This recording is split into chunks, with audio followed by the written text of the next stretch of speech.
Ya, Salam God Lovers. Bertemu lagi dengan saya Apolonius Lase dalam program Diaspora TV Talk Show yang kami tayangkan setiap hari Sabtu pada pukul 13 waktu Indonesia bagian Barat. Apa kabar God Lovers semua? Pada talk show hari ini kita akan membahas topik yang sangat penting untuk kita ketahui sebagai orang Kristen, yaitu mengenai bidat atau ajaran sesat dalam kekristenan. Seperti kita tahu, topik ini juga sudah banyak viral di media sosial, namun tidak dibahas secara mendalam. Nah, sebagai informasi untuk God Lover semua, dalam agama Kristen, bidat atau heresy didefinisikan sebagai keyakinan atau praktik apapun yang secara eksplisit meremehkan dan menyimpang dari Injil atau ajaran Kristus. Nah, sebagai orang Kristen kita perlu memahami betul soal bidat ini, agar iman kita tidak tergoyahkan. Seperti apa bidat menurut Alkitab? Bagaimana sejarah bidat muncul? Kita sebagai orang Kristen sebaiknya harus bersikap seperti apa dalam menghadapi bidat. Di studio Diaspora TV sudah hadir Pendeta Arif Mirjaya yang selama beberapa waktu ke depan akan membantu kita memahami soal bidat ini. Langsung saja kita sapa narasumber kita yang tidak asing lagi. Selamat siang Pendeta Arif. Selamat siang Pak Apose. Apa kabar Pak Arif? Puji Tuhan, baik. Sudah setahun kita nggak bertemu ya Pak, bertemu lagi ya. Padahal 2023. Puji ya, Tuhan Pak. Setahun ya. Iya, setahun nggak bertemu. Puji Tuhan, sebelum kita menggali banyak tentang topik ini dari Pak Arif, mari kita awali dulu talk show hari ini dengan doa. Kita berdoa. Tuhan Yesus yang baik, terima kasih atas segala kasih dan anugerah Tuhan dalam kehidupan kami, sepanjang hidup kami.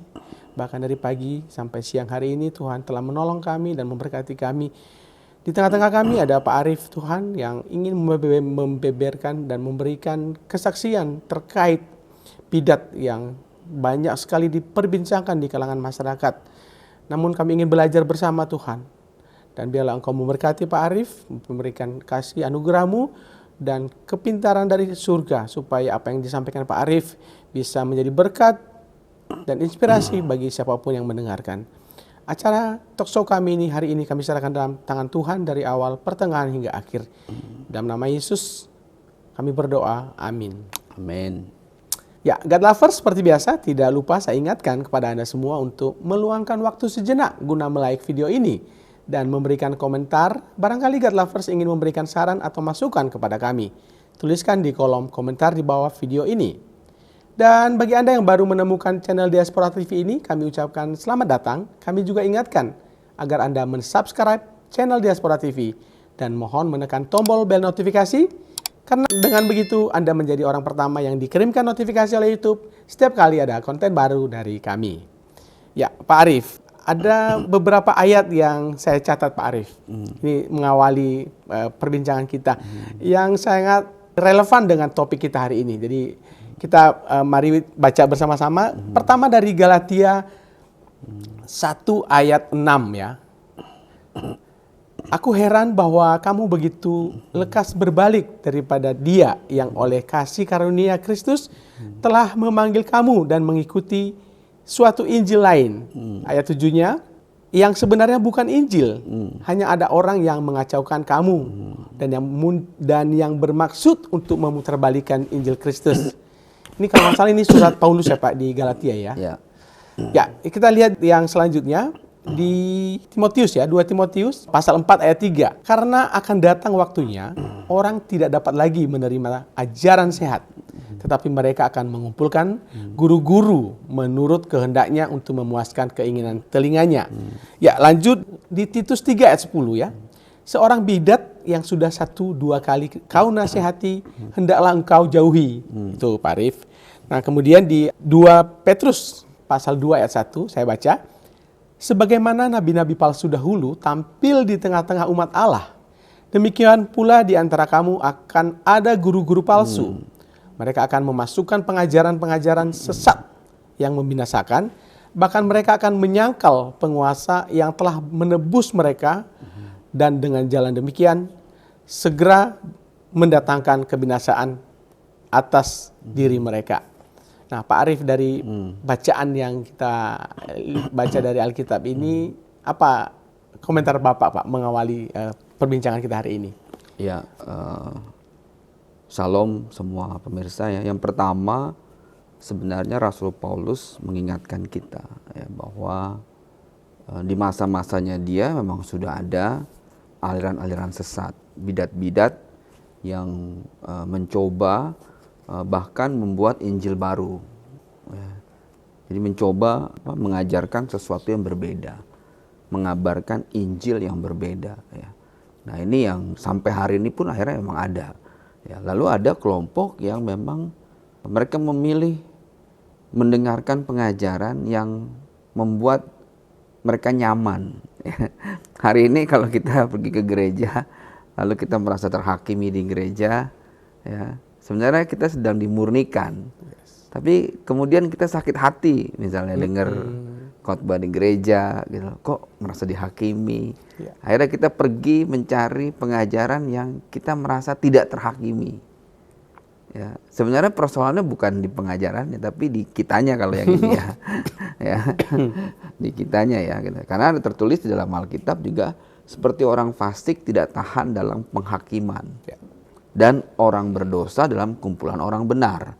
Kalau setiap hari kita mendengar firman, tapi kita merasa terhakimi, jangan-jangan kita yang disebut di Alkitab itu sebagai orang fasik, ya, ya tidak tahan dalam penghakiman. Ya. Dan ketika kita merasa gusar dalam kumpulan orang-orang benar, berarti jangan-jangan memang kita penuh dengan dosa. Ya. Solusinya bukan pergi mencari pengajaran yang nyaman buat didengar telinga kita. Solusinya adalah berbalik kepada Tuhan dan bertobat. Gitu ya. Sebenarnya itu ya. Gitu. Nah, tapi hari ini orang lebih suka mencari sumber yang nyaman, lebih suka mendengar hal yang manis di telinga. Lebih suka tidak ditegur. Ya. Ketika ditegur sakit hati, baper ya, gitu ya. Ya. Rasul Paulus mengajarkan kita nggak bisa seperti itu, gitu ya. Gitu. Tapi intinya bahwa di zaman Paulus itu sudah ada itu ya. Sudah ada bidat-bidat itu bukan hal baru ya. Pengajaran sesat, nabi-nabi palsu, ya, pengajaran-pengajaran yang salah, bahkan Injil yang lain dia katakan. Artinya ada kabar yang lain gitu ya. Betul. Sementara yang kita yakini hari ini adalah Injil yang sesungguhnya, yang Injil Kerajaan Allah ini yang harus kita pegang gitu. Jadi itu bukan hal baru gitu ya. Kalau hari ini kemudian Injil yang lain itu punya banyak pengikut. Ini juga suatu gambaran. Nah, bagaimana kita membedakannya? Nah, itu nanti kita bahas. Ya. Dan saatnya yang tepat ya hari ini untuk bisa kita membongkar apa saja bidat ya. Karena biar God lovers semua tahu bahwa ada banyak bidat dalam agama kekristenan ya Pak Arief ya. Banyak sekali. Di sepanjang sejarah, dan mayoritas ajaran sesat ini berpusat pada gagasan palsu tentang sifat Yesus Kristus ya. Dan ini juga sedang ramai dibicarakan di media sosial, misalnya perbedaan Yesus dan Isa Al-Masih yang terus berkelindan, dan mungkin nanti akan lebih banyak kita bahas. Dan adakah versi lain dari Isa Al-Masih yang tidak tertulis di dalam Alkitab? Yang jelas Kristen hanya mempercayai ya versi yang ada dalam Alkitab Pak Arief. Nah, kita juga saya punya catatan Pak Arief bahwa ada banyak bidat yang kita kenal ya di dunia ini yang sudah pernah ada, yaitu apa yang namanya doketisme ya. Doketism ya. Kalau di Indonesia kan doketisme ya. Yaitu keyakinan bahwa Yesus Kristus tidak memiliki tubuh fisik yang nyata. Tapi katanya itu hanya ilusi saja. Ada juga bidat adopsionisme ya. Adopsionisme, keyakinan bahwa Yesus Kristus bukanlah anak Allah.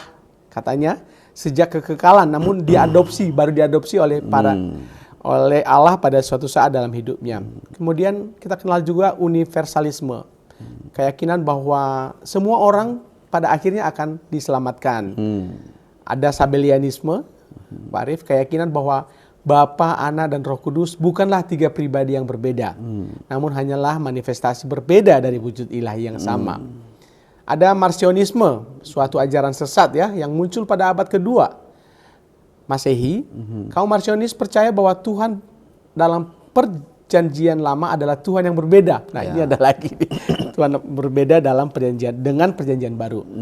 Nah, ada juga kita kenal monarkianisme, sebuah ajaran sesat yang mengajarkan bahwa Bapa, Anak, dan Roh Kudus adalah suatu wujud yang sama. kaum monarki juga dikenal sebagai Unitarian.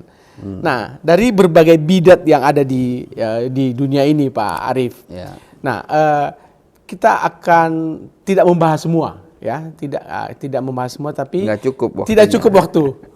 Ya, nanti Pak Arief kalau ada waktu ya kita ulang lagi, kita datangkan maksudnya. Dan yang paling menarik kita bicarakan mungkin ini Pak Arief, di media sosial kan di akhir-akhir ini banyak diperbincangkan soal apakah Isa Al-Masih itu sama nggak sih dengan Yesus Kristus? Gitu ya. Nama Isa Al-Masih itu sebenarnya mana sih yang lebih dulu ada gitu? Apakah Isa Al-Masih dulu atau Yesus Kristus dulu, Pak Arief? Silakan Pak Arief. Ya, ini menarik ya. Dari udah berulang-ulang sebenarnya kita bahas dan kita jelasin ya. Betul, tapi Pak. mungkin masyarakat dan publik tidak puas ya, sehingga kemudian ataupun bias ataupun mungkin nggak subscribe diaspora. Jadi berulang-ulang ya, dan banyak teolog-teolog ataupun pakar-pakar Kristen juga, terus juga seperti Mas Bambang Nursena udah sering ngejelasin ya. Jadi ini bukan hal-hal yang baru ya. Kalau ngomongin nama misalnya Isa Al-Masih ya, kapan nama itu muncul ya? Justru sebenarnya menurut sejarah nama Isa Al-Masih itu lebih tua dibandingkan nama Yesus. Ini masalah penerjemahan Alkitab ya, gitu ya. Seperti kita tahu bahwa Alkitab pertama kali ditulis dalam bahasa Greka, Perjanjian Baru ya maksudnya ya, ditulis dalam bahasa Greka, ya, lalu Septuaginta juga ya.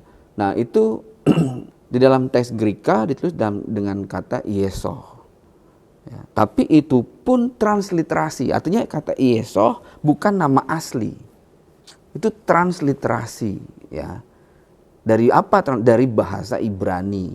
Dalam bahasa Ibrani, nama asli Yesus itu adalah Yehoshua. Dalam teks Hebrew ya.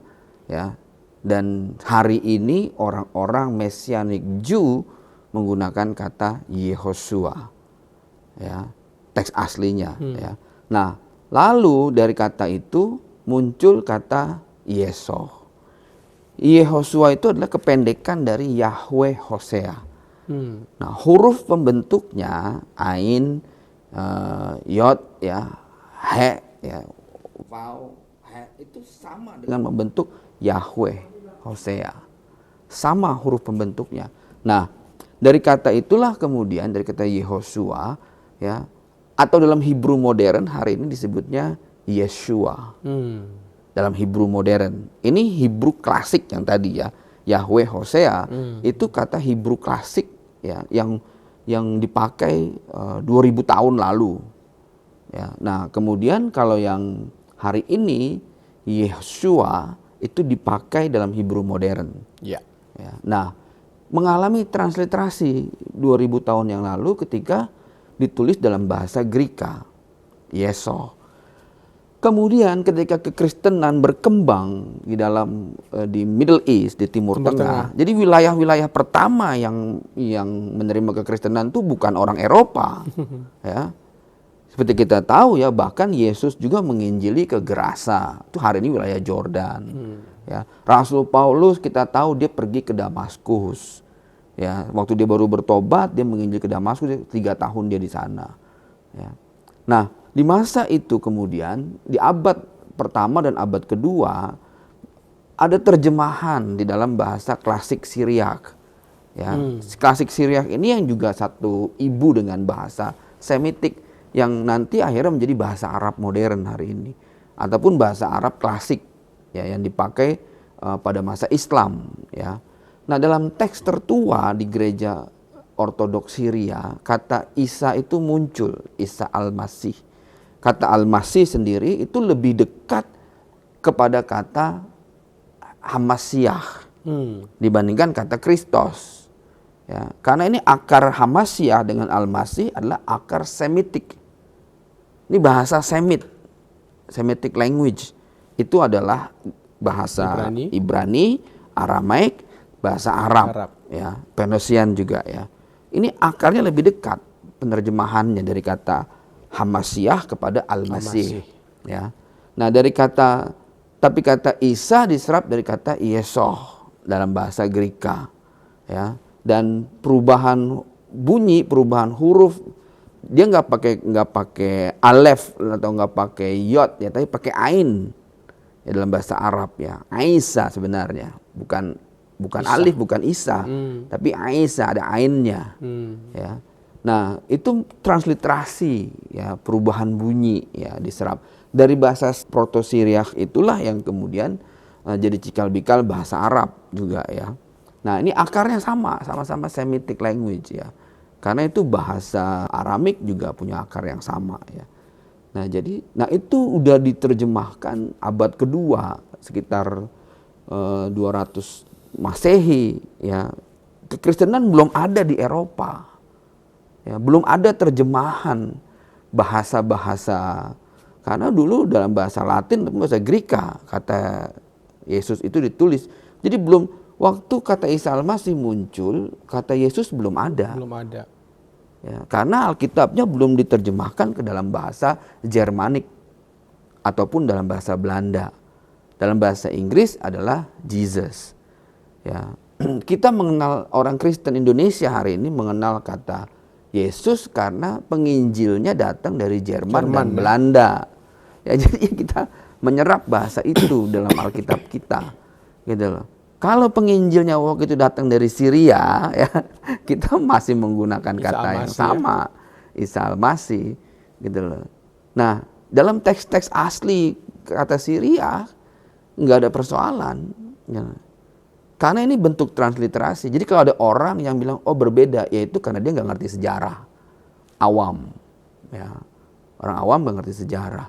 Seharusnya tidak diperdebatkan bahwa kata Isa Al-Masih jauh lebih tua dibandingkan kata Yesus. Kata Isa Al-Masih lebih dekat, lebih semitik dibandingkan kata Yesus. Ini yang harusnya kita pahami. Ya, ya. Jadi penggunaan kata Isa Al-Masih, saya tegaskan kembali bahwa lebih dulu justru ya dibanding dengan Yesus Kristus yang dipakai oleh Barat ya. Lebih tua. Lebih tua. Gitu itu ya. Mungkin bedanya 1000 tahun. Nah, kalau bisa diulang lagi Pak, akar kata Isa Al-Masih tadi berarti berasal dari Greka itu ya? Greka, Yesoh. Nah, lalu kata Greka itu berasal dari kata Yehoshua. Tadi transliterasi aslinya dalam bahasa Ibrani Yehoshua Hamasiah. Ya. Hari ini dalam teks Hebrew modern, orang-orang Ibrani Messianic Jew menggunakan kata Yeshua.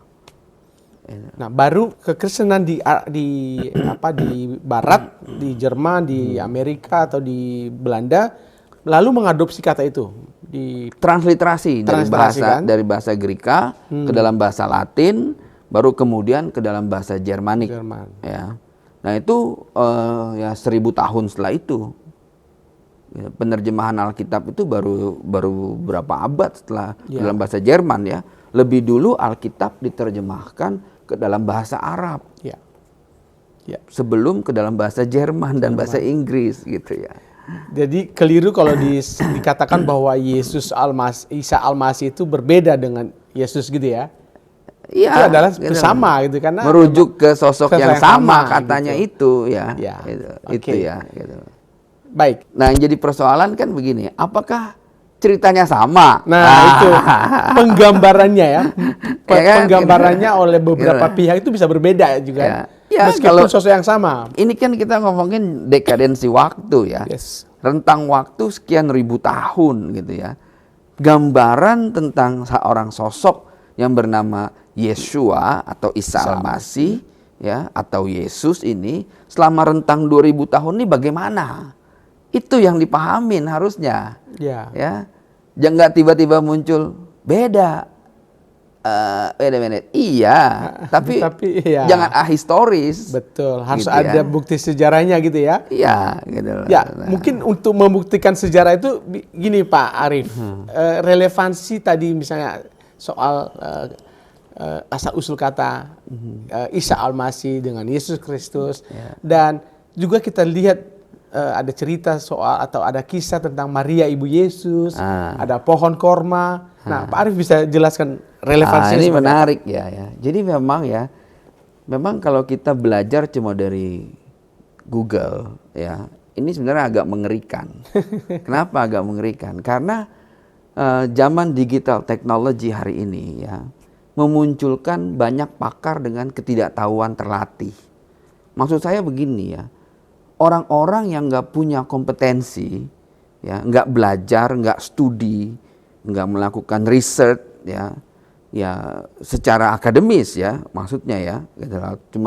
Kalau cuma raw research menurut Google ya, Semua orang bisa. semua orang bisa, gitu Yes. ya. Akhirnya, tapi punya popularitas, akhirnya didengar orang. Ya. Dianggap Gitu. sebagai kebenaran. Dianggap kebenaran, padahal enggak. Dan kalau itu dibicarakan setiap hari, ya orang akan menganggap itu sebagai kebenaran akhirnya. Nah ini berbahaya ya. Ini seperti apa namanya gagasan propagandanya Goebbels ya. Hitler dulu ya punya propagandis yang punya teori seperti itu. Yes. Kalau kebohongan dibicarakan setiap hari, Berulang-ulang. dia akan menganggap orang akan menganggap itu sebagai sebuah kebenaran. Nah, kita harus bisa nih ngejelasin yang benar. Ya, kayak tadi misalnya, apakah Isa Al-Masih ya sama dengan Yesus Kristus? Tadi kita udah singgung ya. Lalu kalau misalnya sama, kok ada cerita yang berbeda? Ya. Ya kan? Nah, ini kalau gitu kita balik ke sejarahnya. Ya. Kenapa ada cerita yang berbeda? Apakah ada cerita lain tentang Isa Al-Masih di luar Injil? Ya kan? Nah, karena ada sumber-sumber yang begitu banyak di luar sana. Ya, kayak tadi muncul tentang heresy, aliran sesat. Ya. Muncul tentang pengajaran palsu, Ya. ya, bidat-bidat. Bidat-bidat. Dekotisme itu sama dengan apa di masa lalu, Ya. ya. Itu gnostik yang muncul Ya. di masa-masa awal kekristenan. Adopsionisme juga ada. Di mana cerita Isa Al-Masih yang tidak tertulis dalam Alkitab? Ya. Gitu. Tentang misalnya Ibu Yesus, Maria dengan pohon kurma itu ada di mana? Ya. Nah, kita bisa lihat nih kalau gitu ada referensi sejarahnya. Gitu ya. Di mana referensi sejarah? Ini masuk bidat, termasuk bidat. Kenapa termasuk bidat? Karena dalam kitab itu muncul gambaran Yesus yang berbeda juga. Ya. Nah, misalnya ya, kalau tentang Maria dengan pohon kurma itu ada tertulis dalam Pseudo Matthew atau Injil Infancy Matthew. Jadi ini Injil yang lain nih yang menulis tentang masa kecil Yesus. Ya, ini Pseudo Matthew. Nah, dia ditulis sekitar abad keempat Masehi. Artinya itu setelah kanonisasi Alkitab selesai, ya, dari mulai Perjanjian Lama sampai Perjanjian Baru, ya selesai dibukukan, ya, karena kanonisasi Alkitab selesai di abad pertama, sekitar 100 Masehi. 300 tahun kemudian muncul tulisan namanya Pseudo Matthew, ya, tentang masa kecil Yesus, ya, yang ceritanya apa? Cerita tentang bagian pertama dari Pseudo Matthew itu tentang keluarganya Ibu Yesus, Maria. Diceritakan, bapaknya bernama Yoakim, ibunya bernama Ana, ya. Nah, sementara di dalam teks kita, dalam Injil kita, bapak dari Maria adalah Eli. Ya, ini udah berbeda di sini ya. Kita bisa ngelihat ya. Nah, bagian pertama Pseudo Matthew itu adalah tentang Ibu Maria. Bagian kedua ada di pasal 20 ayat 1 sampai 2 ya. Itu bercerita tentang Maria dan Yusuf mau menghindari sensus. Sehingga mereka sampai ke sebuah tempat yang ada pohon kurma. Nah, ini menarik nih ya. Jadi itu sudah ditulis di abad keempat. Ya. Ini menarik ya. Dan cerita tentang Maria dan pohon kurma tertulis lagi di dalam Al-Quran. Di abad ke-6. Jadi ada jeda 200 tahun. Jadi pertama kali muncul di abad keempat, Pseudo Matthew. Kemudian ditulis lagi dalam Al-Quran. Tentang Maria dan pohon kurma. Ya. Nah ini satu hal ya, cerita tentang ini. Jadi sebenarnya Kenapa Pseudo Matthew tidak masuk dalam kanonisasi? Ya. Karena baru muncul 300 tahun setelah kanonisasi Alkitab selesai. Baru muncul pengajaran baru. Ini yang Rasul Paulus bilang Injil yang lain. Ya. Nah, cerita ini kemudian masuk ke dalam Al-Quran. Saya tidak tahu bagaimana prosesnya, tapi ada kesamaan ya dalam Pseudo Matthew dengan yang tertulis dalam Al-Quran, begitu. Nah, lalu apalagi tadi ya tentang Pseudo Matthew ya, itu tentang Maria dengan pohon kurma ya. Nah, lalu apakah benar Yesus menciptakan burung dari tanah liat? Ya, ada itu juga ada dalam Al-Quran ya, tapi dalam Alkitab kita nggak ada. Dari mana relevansinya? Nah, lalu tentang Yesus menurunkan makanan dari langit, ya.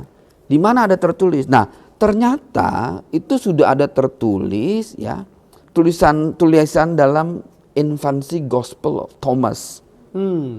Ya, ada Injil masa kecil yang ditulis oleh Thomas katanya ya. Nah, tulisan itu pertama kali disebut oleh Irenaeus ya. Dia mengatakan ada tulisan nih tentang masa kecil Yesus ya. Dan tulisan itu ditulis tahun 180 Masehi. Sekali lagi itu jeda antara 80 tahun setelah kanonisasi Injil.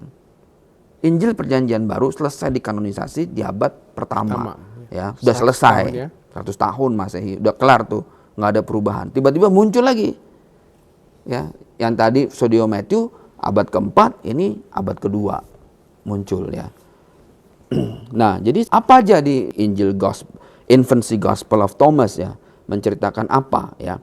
Nah, pertama ya, ini ditulis dalam bahasa Proto-Syriak atau Arab kuno. Jadi tulisan ini udah ada nih di 180 Masehi atau di abad kedua dalam Proto-Syriak. Nah, berceritanya apa aja?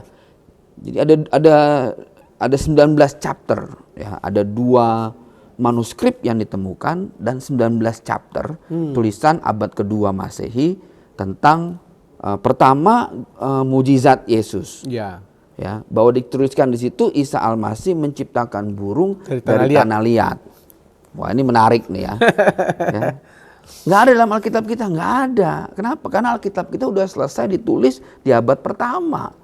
Gitu. Lalu berapa puluh tahun kemudian, ratus tahun kemudian muncullah tulisan ini dalam bahasa Syria kuno atau Proto-Arab, ya, bahwa Isa Al-Masih menciptakan burung dari tanah liat. Ya. Nah, ini masuk dalam bidat. Ya. Nggak ada ya. Lalu masalahnya lagi apa? Masalah lagi ya, Isa Al-Masih mengutuk seorang anak jadi mayat. Ya. Dalam Infancy Gospel of Thomas diceritakan. Ya, masa anggaplah dia nabi, masa dia mengutuk anak kecil jadi mayat? Itu udah bertentangan ya. Jadi lalu apa? Bahkan orang tua si anak itu menjadi buta. Ya. Dikutuk oleh Yesus katanya. Ya. Nah, lalu diceritakan juga bagaimana kemudian Yesus menyembuhkan lagi orang tua si anak tadi yang orang tua dibutakan itu disembuhin lagi oleh Yesus ya. Lalu dia menghidupkan orang mati ya, temannya yang jatuh dari atap. Ini diceritakan dalam Infancy Gospel of Thomas ya. Lalu dia menyambung kaki orang yang kepotong karena kampak. Sementara dalam Alkitab kita ya, Yesus itu menyembuhkan telinga prajurit yang mau menangkap dia, yang dipotong oleh si Petrus. Ya, itu di Getsemani ya. Di Getsemani ya. Tapi dalam Infancy Gospel of Thomas diceritakan itu dia menyembuhkan kaki orang yang kepotong kampak katanya. Nah, lalu dia menghidupkan burung dari tanah liat. Dia menciptakan burung dari tanah liat. Itu pertama ditulis ya di abad kedua Masehi. atau 440 tahun sebelum Islam. Ya. Ini infancy Gospel of Thomas. Dan ini masuk kategori bidat. Ya. Karena kenapa bidat? Nggak sinkron. Yes. Ya. Nggak sinkron ya. Jadi nggak mungkin ini diinspirasi oleh Roh Kudus. Kenapa? Yesus ngebunuh orang. Di dalam cerita ini. Dia menciptakan tanah liat jadi burung. Ya. Tapi dia ngebunuh orang juga. Nah, lalu apa lagi? Ya, bagian kedua dari infancy Gospel of Thomas, bidat gospel ini ya, dia membawa air dengan bajunya. Lalu dia ngasih makan ribuan orang dengan satu biji gandum yang jatuh dari langit. Ya. Dia ngasih makan ribuan orang dengan satu biji gandum jatuh dari langit. Ya. Dan ini ditulis lagi juga 440 tahun kemudian. Ada tercatat di dalam Al-Quran ya, bahwa dia ngasih makan hidangan dari langit. Dengan cerita yang persis. Dengan cerita yang persis. Ya. Nah, lalu dia juga memanjangkan kayu. Jadi bapaknya lagi bikin tempat tidur, kayunya kurang. Terus sama Yesus kayunya dipanjangin. Cerita ini ada dalam infancy Gospel of Thomas. Ya. Dan ini bidat. Ya. Lalu apa lagi? Dia menyembuhkan Yakobus dari bisa ular. Yakobus dipatok oleh bisa ular, disembuhkan. Nah, lalu dia membangkitkan anak kecil yang mati karena penyakit. Ya. Dan dia menghidupkan orang karena kecelakaan. Disinyalir ini adalah Injil yang ditulis oleh para pengikut Gnostik. Ya, para pengikut Gnostik. Apa tujuannya menulis bidat seperti itu, Pak? Mereka ingin menunjukkan super powernya Yesus. Mereka ingin menunjukkan bahwa sejak kecil Yesus punya super power ini. Saat bayi katanya udah bisa bicara ya? Bahkan saat bayi juga ya. Gitu ya. Tapi ini nggak sinkron. Nggak sinkron dengan apa? Nah, kita akan belajar nanti. Injil buat kita ditulis oleh orang-orang yang mendapatkan inspirasi dari Roh Kudus. Disebut konkursus. Ya. Tulisan-tulisannya sinkron dengan nubuatan-nubuatan dari perjanjian lama. Harus klop. Dari mulai Kejadian sampai Meliaki, itu bicara tentang Yesus. Jadi Injil perjanjian baru harus mengkonfirmasi itu. Nah, kalau nggak mengkonfirmasi itu, kita sudah tahu itu bidat, itu sesat. Yes. Gitu ya. Nah, itu contohnya lagi. Nah, kemudian ada lagi Sefer Toledo Yesus. Sefer Toledo Yesus ini ditulis oleh orang Yahudi untuk menghina Yesus. Ya, bahwa dikatakan bahwa Yesus itu adalah anak haram dari salah satu pemimpin pasukan Romawi. Ya, nah Pandera namanya ya. Nah, dia itu kemudian yang memberontak melawan orang-orang Yahudi dan melawan orang-orang tentara Romawi. Nah, kemudian dia digambarkan bahwa dalam Sefer Toledo Yesus ini, bahwa Yesus ini punya ilmu sihir. Katanya, dituliskannya seperti itu, diceritakannya ya. Bahwa dia adalah punya tukang sihir dan kemudian dia dihukum secara hina dengan mati di kayu salib ya. Dalam Sefer Toledo Yesus diceritakan seperti itu. Dan ditulis juga ya dalam tulisan bahwa Yesus menciptakan burung dari tanah liat. Ini mirip dengan infancy Gospel Thomas ya. Ya, yang ditulis di tahun 180 Masehi. Ya, mirip ini ya. Nah, karena dia punya ilmu sihir, dia bisa menciptakan dari tanah liat gitu ya. Nah, lalu kemudian tapi ada yang aneh juga di sini. Ada campur dengan mistis. Ya, bahwa katanya Yesus itu berperang melawan Yudas Iskariot di langit. Baru dengar juga ini. Ya, gitu ya. Jadi dia digambarkan sebagai sosok yang punya ilmu sihir tinggi dan melawan orang tua. Ya.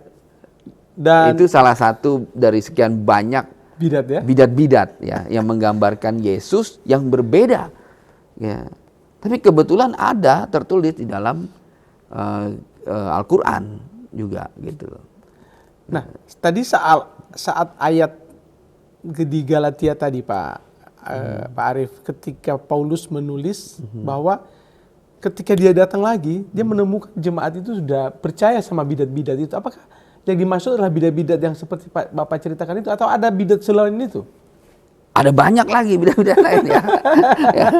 Ya. Oh gitu. Itu ini yang saya sampaikan tadi hanya beberapa bidat ya tentang bahwa Yesus, karena ada yang meyakini bahwa Yesus itu sepenuhnya Tuhan, bukan manusia. Ya. Ada lagi yang meyakini bahwa dia hanya manusia saja. Ya. Jadi portray tentang bahwa dia digantikan dengan Yudas Iskariot juga ya. Itu sudah tertulis lama. Gitu loh. Sudah tertulis lama. Tapi ini bagian dari mitos yang dimunculkan ya. Nah, menariknya ya ketika konsepsi tentang kematian dia itu sebenarnya kita harus paham bahwa pemberitaan tentang salib adalah kebodohan bagi mereka yang akan binasa, kan seperti itu dijelaskan ya. Kenapa kebodohan? Mereka berdebat tentang siapa yang disalibkan. Ya. Sehingga muncullah pengajaran-pengajaran ini. Ya, yang aliran-aliran sesat ini. Tapi saya katakan bahwa itu bukan hal baru. Gitu loh. Di zaman Paulus saja sudah ada ya ternyata ya. Sudah ada. Tapi dulu mungkin tidak, manuskripnya itu mungkin belum betul-betul ditulis kan. Baru kemudian proses penulisan itulah yang kemudian sebagian, karena akses terhadap kanonisasi Alkitab di abad pertama itu tidak dimiliki oleh semua orang. Ya. Itu yang jadi masalah. Ya. Akhirnya berkembang mitos masing-masing. Salah satu bukti yang paling banyak dalam ditemukan bidat itu adalah Gnostik. Ya, alirannya. Nah, itu yang ditemukan Nag-Hammadi di Mesir. Teksnya ditemukan. Ya, bahwa cerita tentang Yesusnya seperti apa, kayak tadi Pseudo Matthew ataupun Infancy Gospel Thomas ya, itu sudah ada tertulis, tapi nggak sinkron dengan ini. Nah, di masa lalu akhirnya ini bercampur dengan bidat-bidat lokal juga. Ya. Ada lagi bidat-bidat lokal ya yang. Iya, karena kekristenan itu kan spread. Ya, berkembang ya. Berkembang ya. Nanti kita bisa belajar ya apa-apa aja yang muncul ya. Pengajarannya gitu. Mungkin itu yang bisa saya jelaskan. Jadi bisa kita simpulkan kenapa bidat-bidat itu tidak ditulis dalam Alkitab? Ya jelas karena tadi itu bahwa kanonisasi itu udah selesai di abad pertama gitu ya. Nah, cuman pertanyaannya mengapa tidak ditulis dalam Alkitab yang bidat-bidat ini? Alasannya apa? Tadi pertama, Alkitab kanonisasi itu ditulis oleh orang-orang yang diinspirasi oleh Roh Kudus, konkursus ya. Nah, kalau kita baca Perjanjian Baru dari mulai Matius sampai Revelation, kitab Wahyu ya, itu menggambarkan Kristus. Sama juga itu mengkonfirmasi ayat-ayat dari mulai Kejadian sampai Meliaki, gitu ya. Tentang karakter Yesus sudah ada dalam Perjanjian Lama. Dinubuatkan karakter Mesias itu seperti ini. Ya, misalnya apa? Pertama, Mesias harus lahir di Bethlehem. Ya, jadi kalau ada orang yang bilang dia lahir di Jericho, itu orang awam nggak ngerti sejarah, sok tahu. Ya. Ada yang bilang Jericho ya? Ada. Ya. Silakan cari itu di internet itu siapa yang bilang di Jericho itu ya. Nah, jadi nubuatan dari mulai Kejadian sampai Meliaki harus digenapin. Tergenapi. Ya. Kenapa? Karena kitab Perjanjian Baru itu menggambarkan Perjanjian Lama. Gitu loh. Alkitab ditulis oleh 40 orang lebih dengan latar belakang berbeda dalam rentang waktu 1.500 tahun. Ya, Alkitab tuh nggak jatuh dari langit, pluk. Tiba-tiba jadi Alkitab. Kitab itu tertulis di surga, enggak. Ya, tapi itu firman itu diilhamkan, ya, lewat Roh Kudus dan kemudian orang-orang menuliskannya dengan latar belakang berbeda yang menuliskannya. Ya, ada pembunuh menuliskan juga Alkitab, ada Musa seorang pembunuh, ya, ada pemimpin, ada nelayan, Petrus nelayan. ada pemungut cukai, ada dokter yang menuliskan itu. Ya. Wah, itu banyak sekali ya. Ada nabi-nabi, ada rasul yang dipakai oleh Tuhan. Nah, jadi kita harus ngerti nih, kenapa kemudian itu nggak ada. Nggak sinkron dengan perjanjian lama. Gitu loh, konkursusnya nggak ada. Jadi kita tahu itu nggak diinspirasi oleh Roh Kudus. Dan apalagi ketika kemudian kita baca teksnya, ya kita tahu ini, wah ini jelas-jelas bukan dari Tuhan. Ya. Gitu loh. Yesus tidak pernah membunuh siapapun, melukai siapapun, tidak pernah. Justru dia itu mati untuk menyelamatkan kita. Dari situ aja kita udah tahu tuh udah berbeda. Iya. Gitu ya. Dan artinya yang mungkin di zaman itu juga yang perlu kita highlight bahwa ternyata orang-orang dulu itu berbakat ya berhalusinasi ya, mengarang bebas gitu ya Pak ya. Bukan halusinasi. Saya rasa itu diinspirasi oleh iblis. Iblis justru ya. Ya. Iyalah, aliran-aliran sesat itu ya. Firman Tuhan ya mengatakan bahwa Tuhan yang membawa kamu keluar dari gelap kepada terang. Ya. Firman Tuhan itu membawa kita dari kegelapan menuju terang. Jadi kita makin melihat kebenaran. Karena firman Tuhan itu adalah benar. Tapi kalau ada ya yang menuliskan sesuatu membawa kita justru dari terang kepada gelap, itu bukan dari Tuhan. Bukan inspirasi Roh Kudus. Itu inspirasi iblis. Karena iblislah yang mengeluarkan kita dari terang kepada gelap. Misalnya apa? Sederhana aja. Inspirasi dari gelap kepada terang adalah tentang penebusan. Bahwa Kristus mati menebus dosa kita. Lalu ada Injil lain, ada ajaran lain yang mengatakan Yesus tidak mati. Itu mengeluarkan kita dari terang kepada gelap. Ya. Wah, jadi kita tahu ya lagi bertarung dengan siapa kan? Cuman kan masalahnya sekarang Pak Arief gini, ada banyak orang-orang Kristen juga yang imannya jadi goncang Pak Arief. Ketika mendapatkan informasi-informasi yang tidak, yang tadi bidat-bidat tadi, lalu dia merasa bahwa oh jangan-jangan yang bidat ini yang benar itu ya Pak Arief ya. Nah, menurut Pak Arief kondisi-kondisi seperti itu seharusnya tidak terjadi ya di zaman ini ya Pak Arief? Enggak, tapi itu dinubuatkan oleh Yesus. Saya bacakan ya ayatnya Matius 24 ya. Matius 24 ayat 4 sampai 13. Jawab Yesus kepada mereka, waspadalah supaya jangan ada orang yang menyesatkan kamu. Lalu ayat berikutnya, jadi disuruh waspada nih ya, jangan sampai ada. Yesus sudah wanti-wanti sama kita ya, waspadalah. Ya. Sebab banyak orang akan datang dengan memakai namaku dan berkata, akulah Mesias. Dan mereka akan menyesatkan banyak orang. Ya. Lalu kamu akan mendengar deru perang atau kabar-kabar tentang perang. Namun berawas-awaslah. Janganlah kamu gelisah. Hari ini kita dengar tuh semua deru perang ya kan. Sebab semua itu harus terjadi. Tapi itu belum kesudahannya. Jadi, ya, sebab bangsa akan bangkit melawan bangsa dan kerajaan melawan kerajaan. Akan ada kelaparan dan gempa bumi di berbagai tempat. Ini sedang terjadi nih semua nih kan. Akan tetapi semua itu barulah permulaan dari penderitaan menjelang zaman baru. Ya, lalu pada waktu itu kamu akan diserahkan supaya disiksa. Dan kamu akan dibunuh dan akan dibenci oleh semua bangsa karena namaku. Akan ada banyak bangsa yang akan membenci kita. Dan banyak orang akan murtad. Wah. Dan akan saling menyerahkan dan saling membenci. Jadi ada nubuatan nih ya. Kok bisa orang jadi murtad? Iya. Karena iman kita bisa gugur. Bisa gugur. Yesus berkata kepada Petrus, aku berdoa agar imanmu jangan gugur. Iman kita bisa gugur ya. Ayat berikutnya. Ayat 11 ya, banyak nabi palsu akan muncul dan menyesatkan banyak orang. Ini yang sedang terjadi. Ya.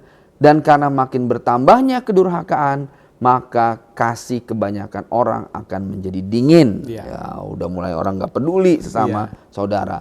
Tapi orang yang bertahan sampai pada kesudahannya akan selamat. Amin. Amin. Ya. Luar Kita harus biasa. teguh berpegang pada Iya. iman kita. Di akhir-akhir zaman ini ya kita ngelihat diguncang. Ya. Ya, Karena kelihatannya gini Pak Arif, ada semacam kekuatan besar yang dalam tanda petik memaksa orang Kristen harus mempertanyakan imannya kembali. Kan didorong orang Kristen itu jangan percaya Alkitab ini yang paling benar gitu loh Pak Arif. Itu kalau yang nggak percaya lagi Alkitab, terjadi. percaya apa? Ya makanya tadi itu di Alkitab saja udah disebutkan bahwa banyak yang berpaling dari Kristus gitu kan gara-gara itu. Ya, gitu. Dan Itulah makanya hari ini ya kita teguh dengan iman kita Iya. di dalam pengajaran-pengajaran dari yang sejak semula diajarkan oleh nabi-nabi, oleh rasul-rasul sejak dulu ya. Sejak Paulus mengingatkan kita 2000 tahun yang lalu ya, siap-siap katanya. Ada begitu banyak ya, tapi kekristenan iman kita survive. Iya. Karena janji-janji Tuhan tuh harus digenapin sampai akhir zaman, sampai Maranatha, sampai ujung dari ini semua adalah kedatangan Kristus yang kedua kali. Jangan sampai kita ada di kubu yang salah. Yes. Wah, ya kan, gitu ya. Ketika dia datang, ternyata kita nggak satu kubu dengan Yesus. Nah. Wah, itu yang mengerikan. Ya. Ya. Jadi artinya sebagai orang Kristen kita harus kuat ya dalam menghadapi semua bidat-bidat dan apapun namanya yang mencoba merongrong ya Pak ya iman kita tentang kebenaran yang kita anut selama ini lalu seakan dipaksa untuk tidak mempercayainya gitu ya. Ya. Nah, pertanyaan selanjutnya Pak Arif, bagaimana kita dapat membedakan secara kasat mata bahwa ini bidat, ini bukan bidat? Gimana Pak Arif? Ya, yang pertama adalah kita bisa melihat dari sudut pandang sejarah dulu ya, sebuah teks, sebuah pengajaran ya, prinsip-prinsip Alkitabiah yang diajarkan di dalam kekristenan ya, itu sejak semula tidak berubah ya, sejak semula tidak berubah. Walaupun dalam perkembangannya ada begitu banyak istilahnya apa ya, sinkretisme yang muncul.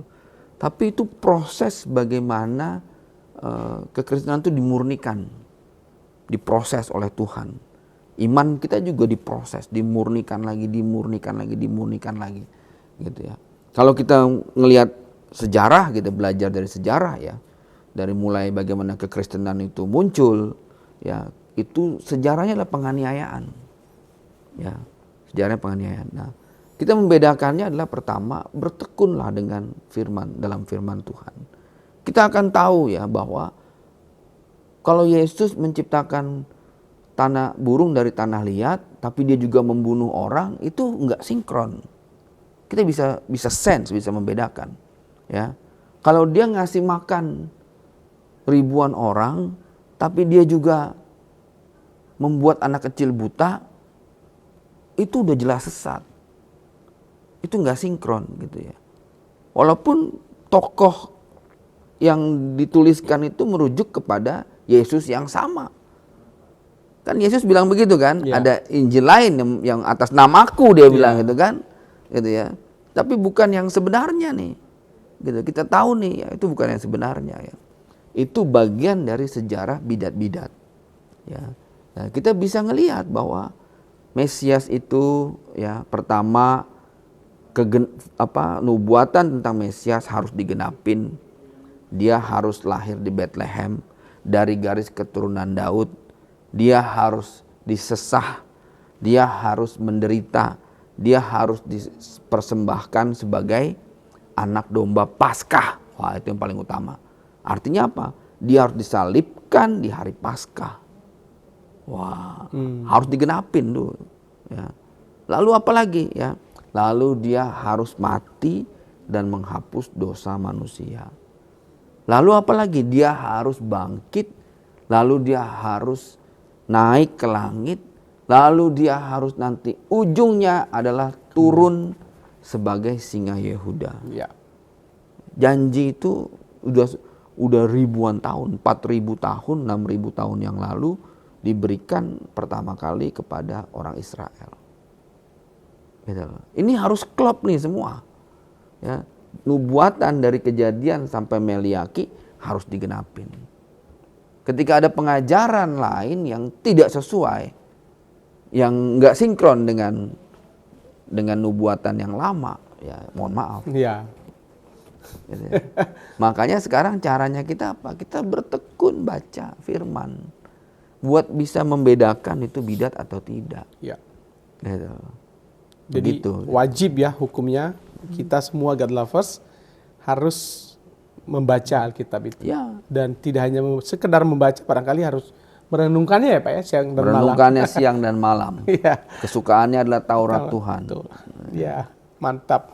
Nah, kita sudah sering mendengar Pak Arief bahwa juga ada Injil Barnabas yang cukup menarik perhatian banyak orang dan bahkan juga mungkin ya ada orang-orang Kristen di luar sana yang masih mempercayainya. Nah, ini juga pasti termasuk bidat ya Pak Arief ya? Oh jelas. Iya. Ya. Sangat-sangat bidat. Ya. Terutama itu Injil yang ditulis, Injil Barnabas itu dalam bahasa Spanyol dan Itali. Iya. Ini menarik kan gitu. Ya, nggak ada sejarahnya. Injil itu ditulis dalam bahasa Spanyol dan Itali. Ya, artinya apa? Ini fabrikasi. Ya, itu dibuat di zaman modern ya.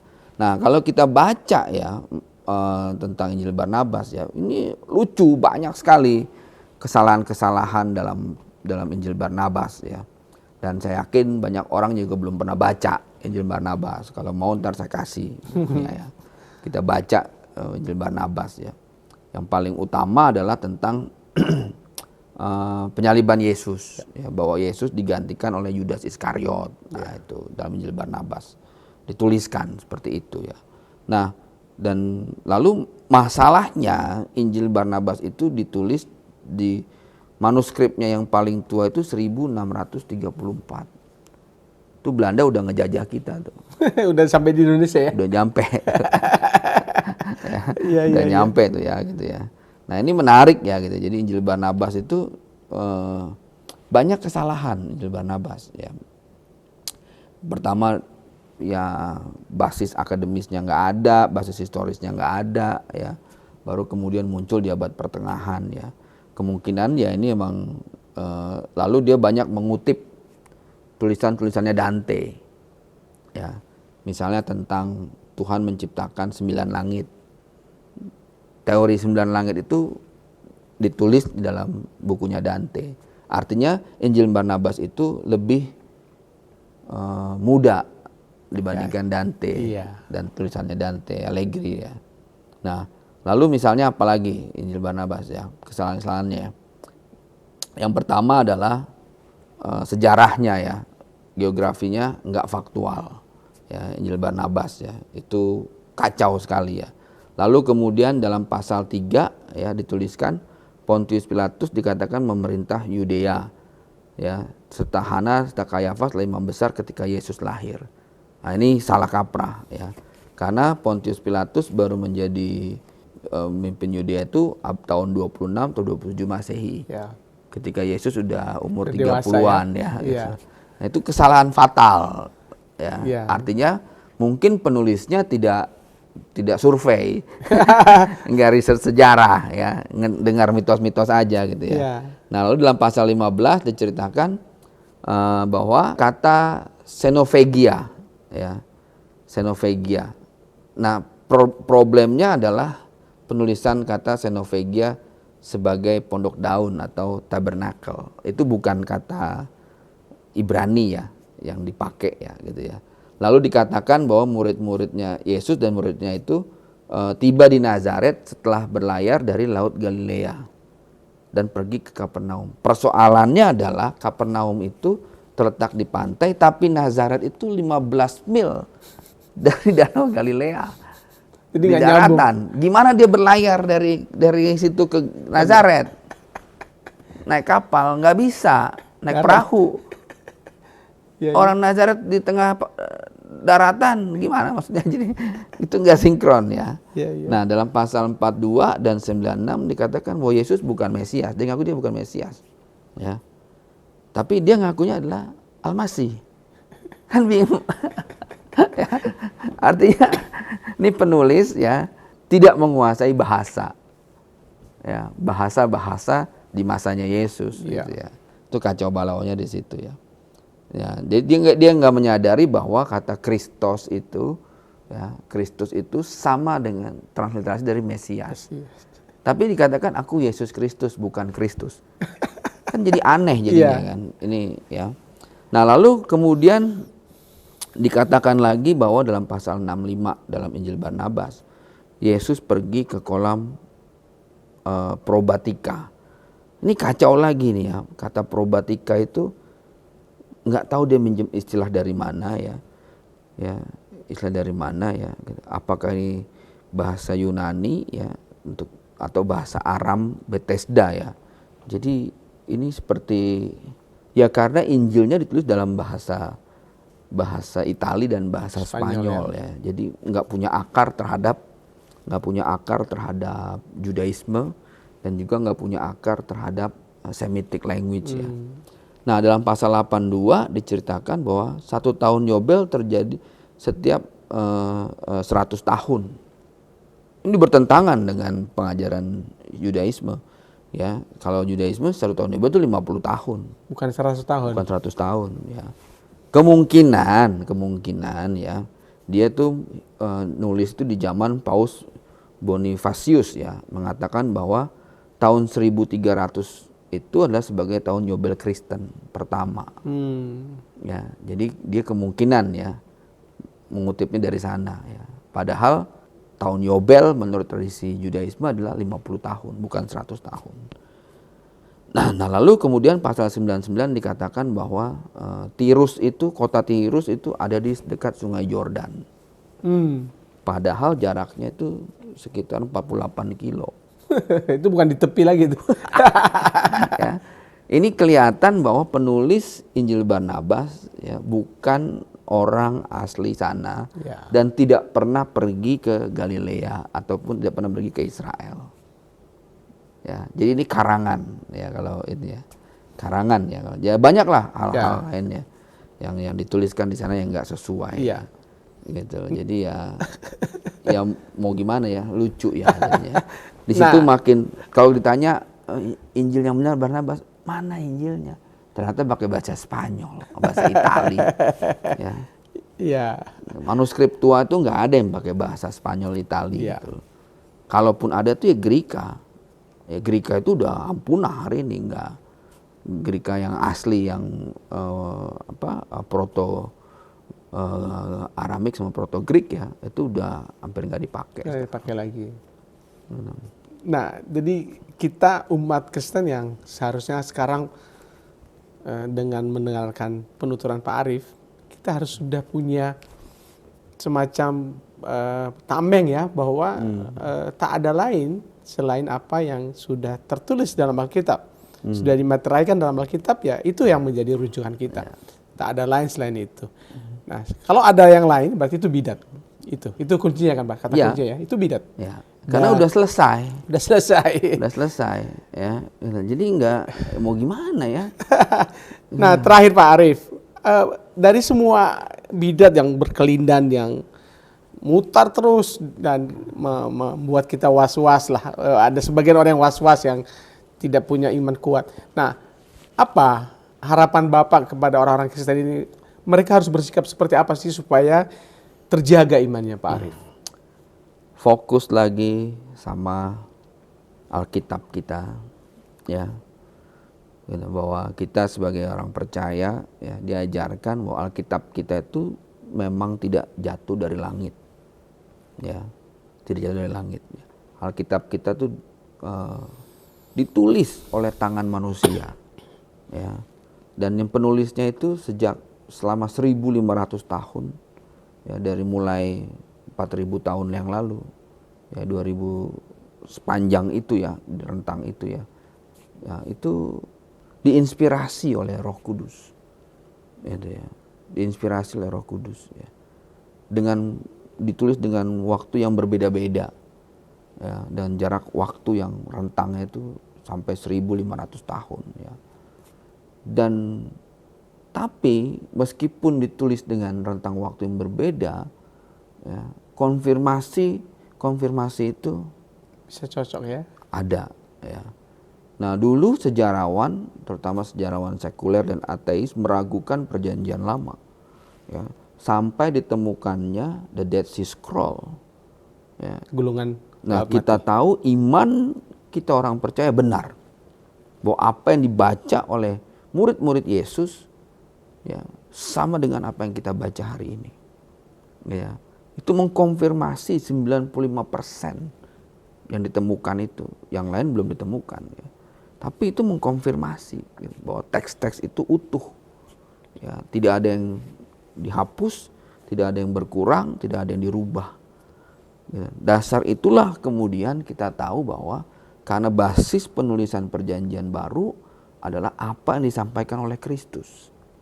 Dan Kristus, Yesus mengajarkan semua dari perjanjian lama. Gitu. Sehingga memang kita tahu sumbernya benar. Gitu. Bahwa firman itu jadi manusia dan diam di antara kita. Gitu ya. Jadi kalau ada yang mengatakan bahwa Yesus menerima kitab Injil itu bidat, itu sesat. Ya. Yesus Isa Al-Masih tidak pernah menerima kitab Injil. Karena Injilnya belum ditulis. Injil perjanjian baru ditulis setelah kematian Yesus, naik ke surga, dia bangkit naik ke surga. Lalu murid-muridnya ya, yang menerima pengajaran dari Yesus menuliskan semua perkataan-perkataannya Yesus. Gitu. Itulah yang kemudian kita sebut Injil. Bukan kitab itu diberikan dari surga kepada Yesus. Isa Al-Masih tidak pernah menerima kitab Injil. Nah, jadi persepsi yang mengatakan bahwa Isa Al-Masih menerima kitab Injil ya sesat. Ya, itu bidat ya. Kita nggak terima juga. Gitu. Karena memang Injil baru ditulis setelah kematian Isa Al-Masih, kematian Yesus Kristus. Ya, Pak Arief, terima kasih. Ya, semoga apa yang kita bicarakan hari ini, ya termasuk tadi yang terakhir diingatkan Pak Arief bahwa Injil itu tidak ditulis oleh Yesus. Yesus tidak pernah menulis Injil, ya Pak ya? Ya. Tapi dia adalah Injil itu yang hidup. Ya. Yang ditulis itu adalah Injil. Injil itu menceritakan tentang Yesus. Nah, luar biasa ya Pak Arief, dan semoga apa yang kita bicarakan hari ini bisa menjadi pencerahan Pak Arief. Ya. Bagi siapapun yang mendengarkan. Dan kami disclaimer kembali bahwa pengajaran hari ini adalah dikhususkan bagi iman Kristen ya. Bagi mereka yang percaya kepada Kristus wajib menonton ini dan bisa menjadi inspirasi untuk mempertebal iman kepada Kristus. Ya, sekali lagi terima kasih Pak Arief. Ya. Semoga kita bisa diberi waktu lagi bisa bertemu kembali Pak Arief. Oke. Terima kasih. God Lovers, terima kasih atas kesetiaan Bapak Ibu semua. Saya Apose Apolonius Lase bersama semua kru Diaspora TV yang bertugas. Pamit undur diri, sampai bertemu lain waktu. Tuhan Yesus memberkati. Salam. Salam. Ya, kita lihat di depan.